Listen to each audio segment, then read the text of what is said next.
Let the good times roll. What's up, everyone? I'm Jarrett Kolick.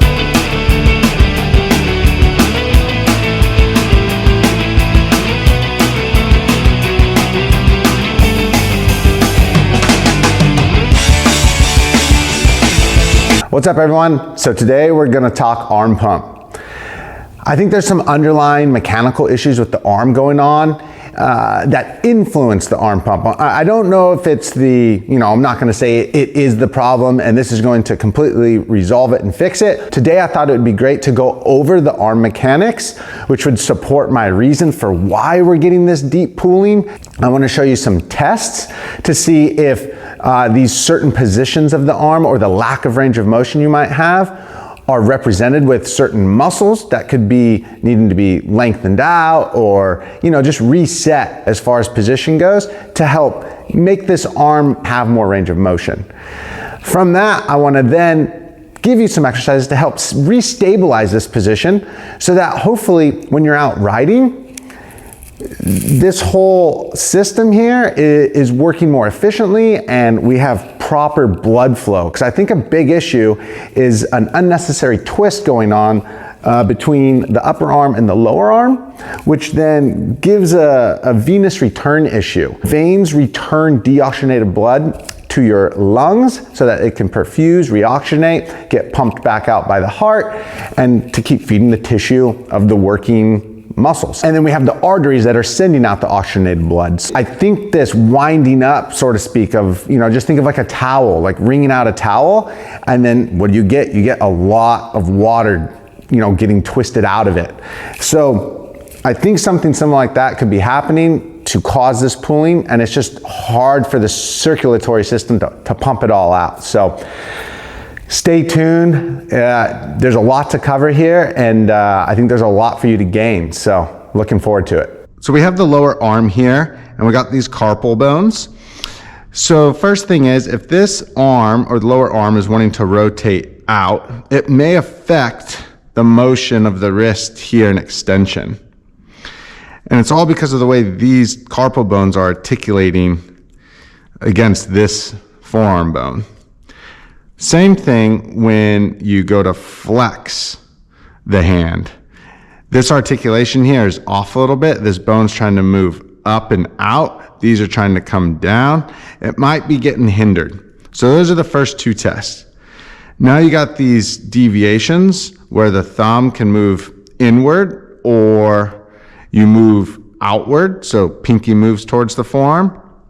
And again, if this lower arm is wanting to rotate outward all the time, you may have a lack of rotation inward. Likewise, if this arm's wanting to move out, it may be able to rotate outward really well. And we'll test for that. Now, looking at the whole arm, when the elbow is extended, it's pretty simple, straightforward. Things are gonna all just rotate along with each other. But as soon as you come to 90 degrees, everything changes, and it's because of this bone here and how it articulates with the upper arm. So again, we're in our rider's position, we're gripping the handlebars. If this upper bone is excessively rotated in, this lower arm is going to want to counter rotate and open up, but you still have the handlebar to grip onto. So now we start talking about this wind up in this zone here because certain forearm muscles are getting excessively short while others are excessively long. We got a twist occurring, and like I was saying earlier, the veins, the arteries, everything gets a little bit twisted up. And I think when you're riding at like a high intensity, everything is trying to pump and pressure of the blood is increased. So your blood pressure is up. And now it's just starting to build up and you can't flush it fast enough. So what can cause an excessive upper arm rotating in would be a lat muscle, which attaches right here.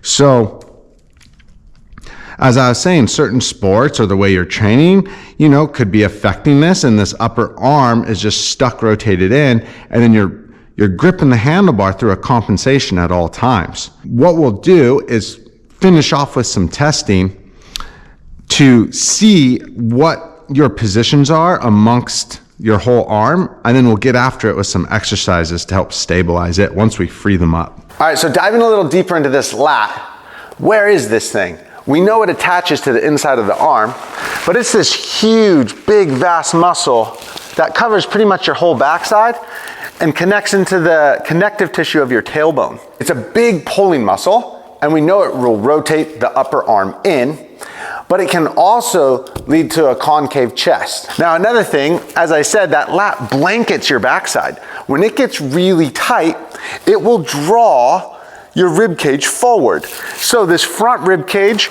gets kind of tilted up as the back rib cage kind of cradles under you. Now we get a little excessive into our lower back. I don't want to talk about this next thing too deep right now. It's not really the video for it, but we got to talk about our diaphragm, which is our inhale muscle. Those guys are now shifting forward. Our lungs, these two big balloons in us, they need to expand 360 degrees circumferentially.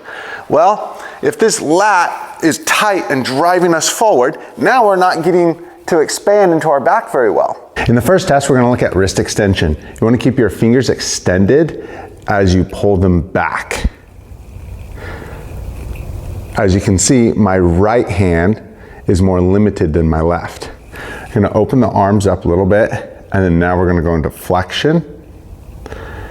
Okay, same thing here. I want to keep those fingers straight.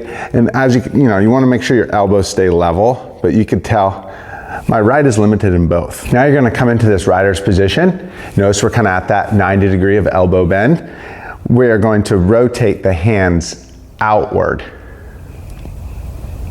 And you're going to feel what side has more range, but you can see visually, do this in front of a mirror. But in my case, my right has more range of motion than my left, which is telling me when my hand comes out this way, I'm creating space here for the forearm to rotate inward. And the more motion I have out is going to be represented by the motion I have, or the space I have to take up in this zone. This side's not so much. So now I'm going to do the opposite. I'm going to come in, and lo and behold, definitely I can feel the difference. This hand has more range coming in than this hand. All right, so in order for this hand to come in, this needs to rotate out a little bit in order to clear the space and allow those carpal bones to shift in order to get this range of motion. If my arm, say that this upper arm is rotated in through, a very dominant tight lat, this arm is going to want to counter rotate anytime I'm at 90 degrees. If you're a rider and you're putting in a lot of seat time, you're there a lot. All right, so now we're going to get after testing our arms, and that's going to tell us, about our lat tension and our rib cage position. You want to make sure that we keep those knees bent, feet are flat, we can sense our heel pressure, and our back stays flat the whole time as we go through this. First test, we're just going to take one arm and we're going to let it fall back as far as it can go. We just dead arm, just let it fall. Does it touch the ground or not?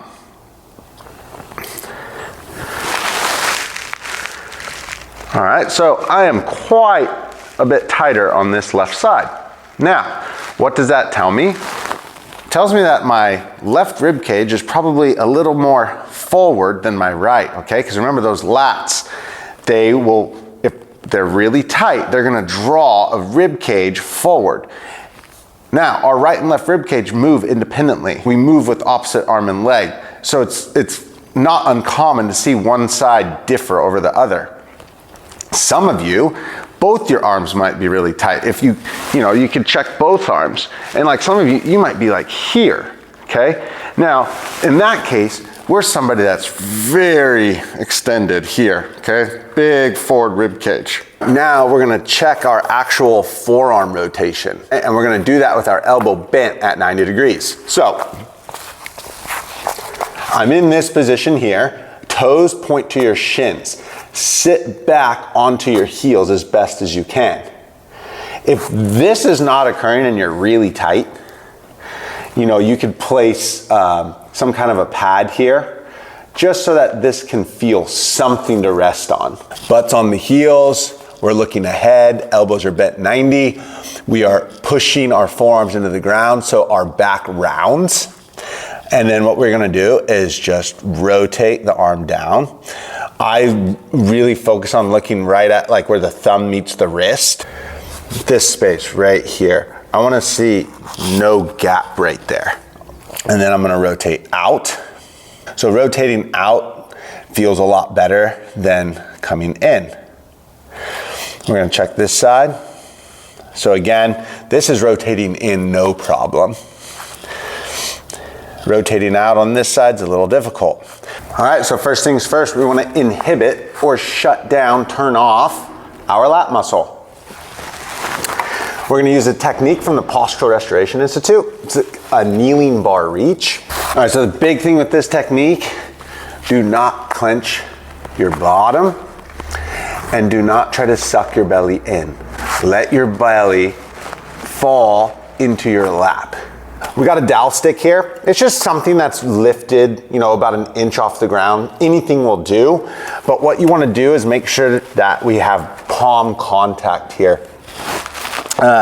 We want to push down into the bar, but not pull. We don't want to pull back. We want to, if anything, push down and reach forward as we go through this. We want to look ahead with our eyes. From here, we're just gonna focus on breathing. We're gonna inhale through the nose, fill the back of our chest wall with air.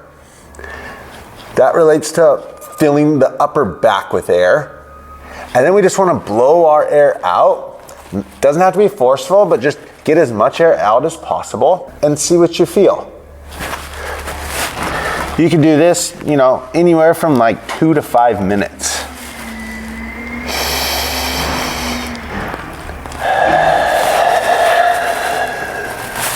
After each exhale, pause for a good 3 seconds, try to reach the arms out a little more, and then take that next breath in.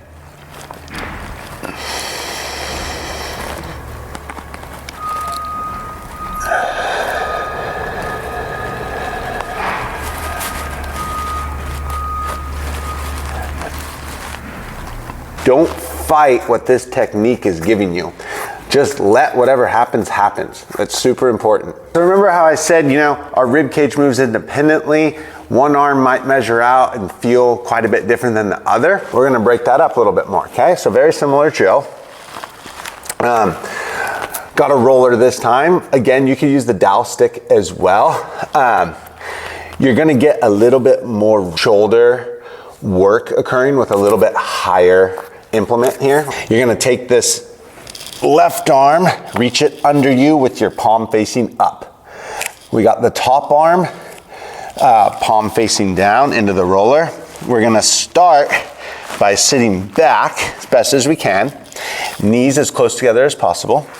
And then we're gonna do the same thing here, taking that breath in, except now you should feel that the air that you're breathing in goes more into your upper back on the reaching across the body side. After each exhale, try to reach the straight arm more. And again, 2 to 5 minutes on this side. We'll do each side.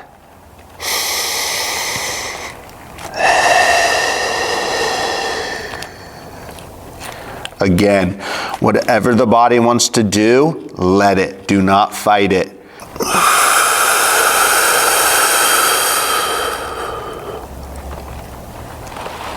All right, so by this point, kind of just take note, like how does this kneeling position feel compared to when you first started, right? Is there different sensations in the hips? Can you sit back further into your heels? Is your breathing changing? Does it feel like more flawless or flowy? A lot easier to breathe into your back or behind your chest wall. These are all things that are creating big changes, a lot bigger than you would think. Just take note of that. All right, so now we're gonna get after kind of the forearm and wrist together.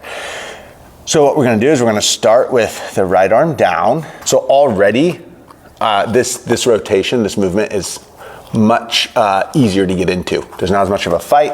I'm closing the gap off. This side, we're gonna open it up opposite direction. So looking ahead, pushing your arms into the ground so that you can round your back. Now this time, it's gonna be slightly different with the breath protocol. You're gonna take a breath in. As you inhale, you're gonna push this left arm, forearm, down into the ground. As you exhale, you're gonna push the right inner hand and forearm into the ground. But you're not gonna let off on the opposite side. And you're gonna fight for more and more every single breath. Inhale, left arm press. Exhale, right arm press. Hold that, 3 seconds. Inhale, left arm push more. Exhale, right arm push more.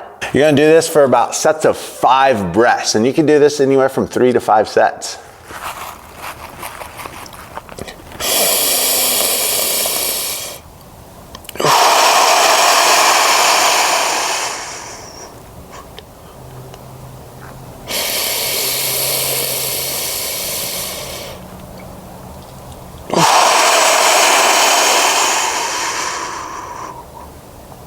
If it feels like you could start to bring your head up more and more, awesome. You're doing some amazing stuff for the neck here.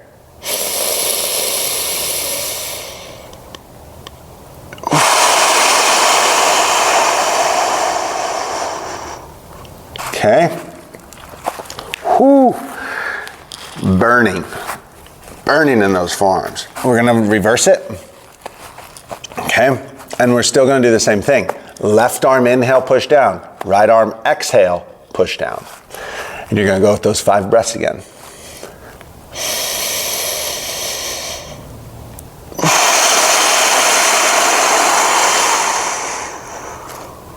So now we retest. Extension. So we went here, keeping it straight, okay? I feel it better. My right side definitely feels better. Okay, now we're gonna go into this flexion. Much better. My right was limited on both compared to, in reference to my left. They both feel better. I'm not trying to do like this number as well. So now we're gonna do these side to side motions. So my right side was limited in reference to my left on both of these tests. And you know, I'm feeling confident, feeling good. That feels a lot better. There's equal space here, okay? Again, this side's maybe still a little tighter, but the motion is better. All right, so this is what I want to feel. My arm feels floppier and it's fallen to the ground. All right, even the left side, you know, way better. Touching the ground. I still feel more tension on the left side compared to my right, but hey, the motion is better. Even as I'm laying here, that it's just releasing more and more.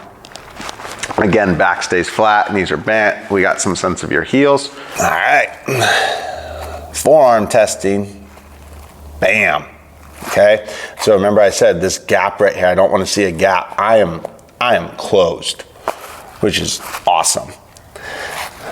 All right, this was better than this way, but I mean, man, now it's even more free. So, little background on that. Why does this feel more free? Well, and this is better. Well, now I have at 90 degrees, I have better rotation here. So that's telling me because of stretching out my lat or inhibiting my lat, this bone is now sitting more neutral, okay? So it can rotate in, and then this can counter, and then this can rotate out, and then this can counter, okay? I'm not stuck in with this out, even though I'm trying to grip the bar. Right? And then that gap right here that I was talking about in reference to the floor is closed now. All right, this was already here, but again, it's just so floppy. And then here, I could barely feel my thumb. I'm like mad pressure into the ground. So we've regained position. Now we need to stabilize it. All right, we got to bring in some new muscle groups here. You might not have ever heard of them. The first one would be the serratus anterior. It's a really cool muscle that attaches to the top 9 ribs. It wraps around and attaches to the inside of the front side of your shoulder blade, all right? So imagine wipe all this away, you'd have the front of the shoulder blade facing you. It attaches to that. That muscle will deactivate pecs via a reach. So this serratus muscle is a true reaching muscle. It draws that rib cage back, right? Feeds our back expansion, which those other techniques we're doing, disengages our lat, allows us to breathe more freely, and then the reach is also involving a specific tricep muscle. Okay, there's 3 of them, hence the name, but we want to pay attention to this long head. This muscle, I look at it as the hamstring of the upper body. It attaches to the top outside of your shoulder blade, so it has the ability and the leverage to draw your shoulders down. Remember, the lats kind of create that mountain neck. We want to get away from that. Shoulder blades draw down, tricep will stabilize it. So I'm going to show you 2 lifting techniques to help maintain this new mobility you've gained. First technique, this is brought to you by the Postural Restoration Institute. It is imperative to have a neck bolster, I think. We want to always maintain the natural curve of our neck. I see a lot of riders lose that. A towel rolled up is fine, doesn't need to be a lot. You just need to be able to sense something supporting the neck. Feet need to be on top of the bench. If your bench is not long enough, grab a box that is at the same height of the bench so that you can stay level. We want our back to remain flat. We want to feel heel contact into the bench. From there, we're going to reach our arms straight up, shoulder width. We're going to rotate our thumbs out slightly, you know, about 40, 45 degree angle. We are then going to open the arms out a little bit wider than the shoulders, keeping the back flat. We're going to try to reach, hold. From here, you're going to take a breath in. You're going to fill the back of your chest with air. Then you'll blow the air out as long as you can. Hold it for 3 seconds. Reach a little more and then take another breath in. You're going to do 5 of these.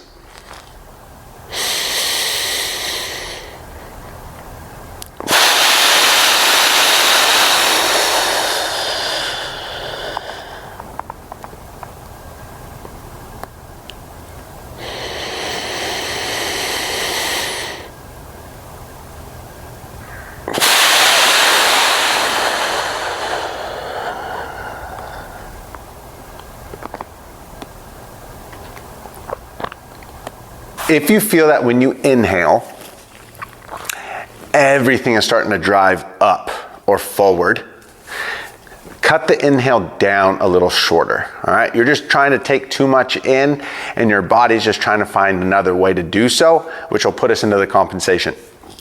Take your breath in, fill the chest with air. Once that's stopped, cut your inhale and then blow it out. Let's hit 2 different tricep exercises that will attack this same tricep muscle that I just mentioned, but in these 2 different forearm and upper arm positions. We're going to have our reach in play, which is from our last technique. Back's flat into the bench, heel pressure is there, neck supported. You're going to maintain this palm facing forward, and then you're going to bend one elbow to the opposite shoulder. Straighten it out.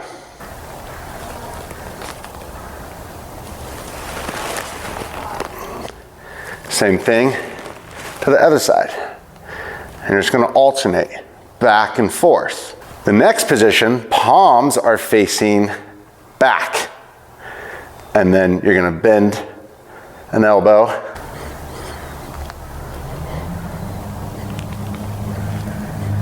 For that 8 to 12 per side rep count. If this dumbbell is whacking you in the head, we have not regained enough position to do this drill, but you can do the previous one. You don't have to hit these back to back. You know, do one set like this, give it a little breather, and then tackle this position. All right, everyone, so as you can see, this body of ours is a very complex system, right? There's no easy answer for anything that goes on with it. This is my crack at this arm pump issue from a mechanical standpoint. You know, I've been working for years trying to just break this complexity down into its simplest form. So if you could, leave me a comment. You can email me at jarrett@jkp.fitness. You can find me at Instagram at Jarrett Kulik Performance. This air compressor. God, sorry. This happens all the time. But yeah, I want to know if this helps or if it doesn't. Drop me a line anytime, and I hope this helps you all. Have a good one.